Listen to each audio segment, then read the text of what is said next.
ശ്രീകാന്ത്, നമ്മുടെ ആനാട് ഗ്രാമപഞ്ചായത്തിന്റെ മുൻ വൈസ് പ്രസിഡന്റ്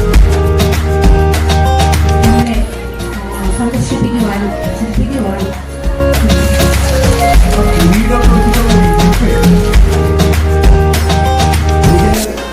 ഈ പ്രോഗ്രാമിലേക്ക് എന്നെ ക്ഷണിക്കുന്നത് എന്റെ കൊളീഗായിട്ടുള്ള അസിസ്റ്റന്റ് രജിസ്ട്രാർ ശ്രീ രാധാകൃഷ്ണൻ. അന്ന് ഇങ്ങനെ സ്കൂളിൽ പോകണമെന്ന് ഞാൻ വാശി പിടിച്ച് കരഞ്ഞപ്പോ നിവൃത്തിയില്ലാതെ എന്നെ കൊണ്ട് ഇവിടെ ചേർക്കുകയായിരുന്നു. ഞാൻ ഇപ്പോഴും ഓർക്കുന്നു. വളരെ ധന്യമാക്കിയ